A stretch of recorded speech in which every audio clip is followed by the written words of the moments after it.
pertama adalah safety personal approach. Ini pengamanan terhadap diri kita sendiri dalam rangka sebagai aparatur negara-negara. Ini penting. Kemudian yang kedua itu adalah bagaimana komitmen moral kita supaya ini benar-benar terselesaikan karena komitmen kita saja, dan sebenarnya tanpa disadari bahwa hal-hal yang tadi dijelaskan secara detail itu sudah kita lakukan, kecuali tadi bahwa ada spesifikasi khusus yang tadi juga disampaikan bahwa pembangunan di Papua itu harus dilihat secara komprehensif. Nah, kenapa? Karena dilihat secara komprehensif, kadang-kala dia bertabrakan dengan aturan yang memang turun dan diharuskan dilaksanakan. Tapi sekali lagi, aturan yang turun yang dilaksanakan itu kan berdasarkan forecasting kita, berdasarkan ramalan kita. Artinya bahwa dalam konteks sederhana, Eropa punya 4 musim. Kenapa mereka tidak punya masalah banyak gitu? Kita cuma punya 2 musim. Kok jadi bikin banyak masalah? Misalnya itu secara logika sehat kita lihat seperti itu.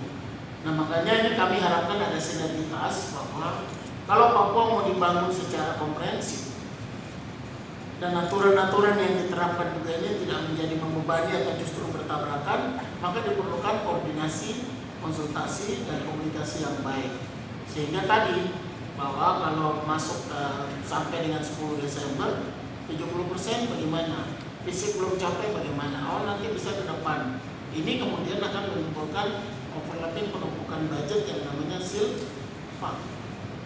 Sehingga ke depan kapan komitmen diturunkan budget itu, ini juga saya pikir ini yang dilaksanakan atau yang diamanatkan ini sangat sangat baik. Karena ini menyangkut dengan satu kegiatan. Ada kegiatan di mana buru-buru bikin laporan, kita ikut ya, itu ikut PPK dulu ada kegiatan. Karena buru-buru bikin laporan, kepala dinasnya lupa.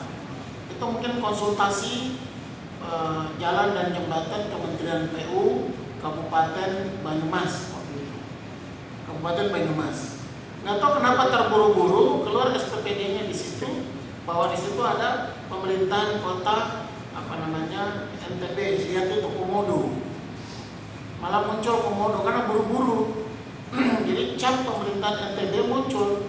Nah, itu temuan oleh BPK ditanya.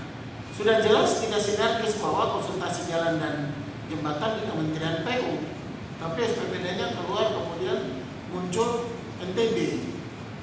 Nah, itu yang di Banyumas.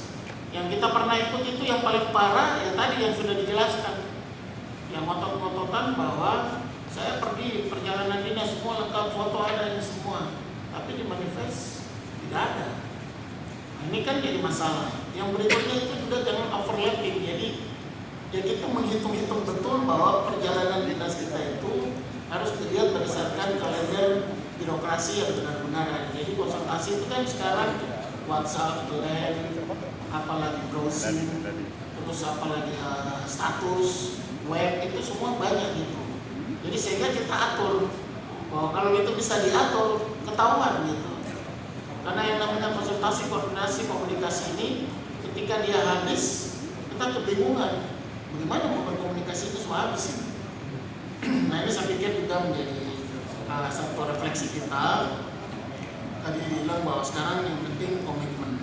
Jadi kita ini juga sebagai bagian dari yang akan dilakukan Wakil Bupati dan Sekda Inspektorat ini akan menjadi satu bagian dan kepala badan mengejar target setiap 2 minggu kita mendapat laporan. Terima kasih.